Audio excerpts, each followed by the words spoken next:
Well, greetings from Snake Mountain Boat Works on Saturday. What is today? The 25th, I think, of March, 2023.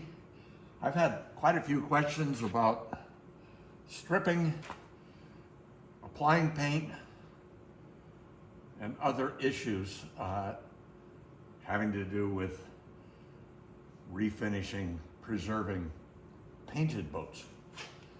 And quite a few of you have sent me emails saying, why do I have to bother with all this? Why can't I just sand what's there, get it smooth, and put some new paint on it? I'm done. I can go have a beer. Well, here is why. This is our 1961 19-foot Lyman Runabout. She's really in excellent shape, which is pure luck, I think, now that I've begun scraping her this morning and stripping the paint off. So I've stopped right here so that I can count layers. 1, 2, 3, down here you can see the beginning of 4, and there is no primer evident anywhere on this starboard hull side. No primer whatsoever. And as a result, as I scrape, the outside gray layer was on there by a hope and a prayer. Not much more. It's good it wasn't used a great deal. The gray layer simply comes right off. Now, I'm not scraping this dry. I apply paint remover in one direction to the best of my ability, given the constraints of what we're working with. And in this case, when I'm dealing with strakes, I get a 3-inch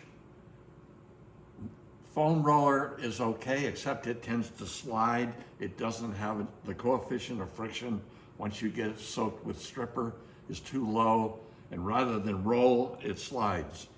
So better is to go to your local hardware store and buy the cheapest 3-inch wool nappy roller you can.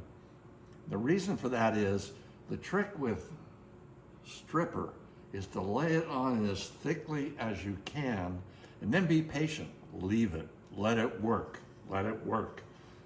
This particular stripper coat here that I'm working on was put on 3 hours ago. And I spent 2 hours doing other things and now have come back and begun taking paint off. But as you can see, not only was there no primer behind the gray layer, there's no primer behind the blue layer.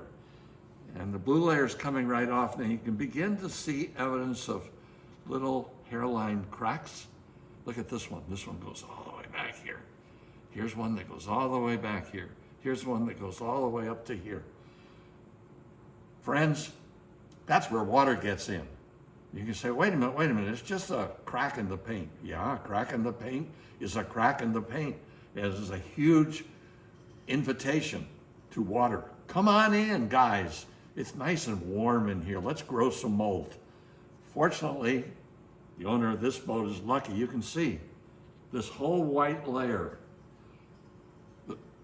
was just replete with absolutely failed paint. The blue layer, we can see the same thing.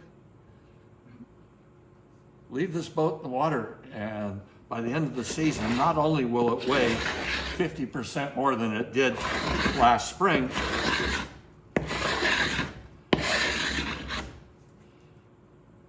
your wood's gonna start rotting. This owner is lucky. And now I've seen lots of people get some kind of they'll go down their hardware store and buy the cheapest house scraper they can. Say, oh, that's good enough. No, you want a real scraper. You want a scraper with a real blade that you can sharpen. I will provide in the write-up to this video the full name and Amazon link to these scrapers. These blades, which cost, I can't remember, $14 or $15 a piece. Yeah, that's just for the blade. It has two sides. But the important thing is, if you're halfway good with a file, you can sharpen this edge quite a few times before you flip it over and use it on the other side. The other thing is, I've watched people do this.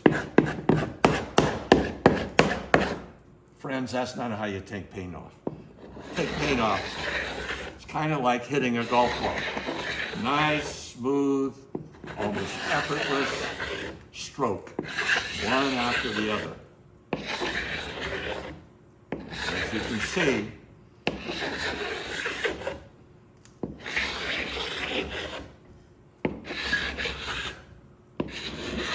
it's just peels off. Well, in a sense, since I'm the guy shooting the video, I'm the guy that gets to choose the lab rat. And as soon as I saw that this lab rat had no primer between coats, I said, aha, I got my lab rat. And, oh, here's the next coat. So what were we up to? 4. So this is 5. So there's at least 5 coats of paint on this boat. I can't remember which one it was, but I think it was the 23-foot Lyman that ultimately was named Blind Date and is in Texas now. I started taking paint off. It just seemed like there was so much paint. So I put a big tarp down and collected all the leavings like we have below me now, and then weighed them. 93 pounds of paint residue in a plastic garbage bag. And the last coat had been put on just the previous year and was, I mean, is it any wonder that it was already failing? So we will keep working here, keep stripping. With our Sandvik, S-A-N-D-V-I-K, I believe, scraper. They come in a variety of configurations. There's this one that's kind of the middle size with a handle. You can purchase a much smaller one that has no handle. And then there's a monster, which I bought once, but it goes out to about here. It has a great big knob on it, and it sort of just gets, well, at least for me, my excuse was I'm left-handed, so that's why this big scraper doesn't work. It's clearly a right-handed scraper. But please, don't just take out your sander and sand it down to something like 320, make it so slick the paint could never adhere to it anyway, and call that good. Take your time. If the boat doesn't have 5 or 6 or 7 or 10 coats of paint on it, and the paint you are looking at seems to be in good shape, and that you sand it and you get a nice smooth surface without all of these hairline cracks. See them all? They're everywhere, right? Failed paint. You can't put primer over that and keep these guys closed. Water's gonna find its way in, right? And yes, you're probably correct. Those of you who are saying, oh yeah, but those splits are just through the paint. The wood's not cracked behind them. Really? How do you know? Even if the wood is not cracked behind them, you're inviting moisture to get in under the paint layer, and moisture then will soak into the wood surface, and soon rot. I mean, you've just created the perfect storm for rot. So let's be patient. We're trying to save these wonderful artifacts of U.S. business and economic and architectural engineering histories. So let's spend a little more time, use the right tools, use the right process, and you'll have a boat that you love and can use for years and years and even decades to come. So that's our stripping update on our 1961 19-foot Lyman Runabout. Thank you so much. Bye-bye for now from Snake Mountain Boat Works.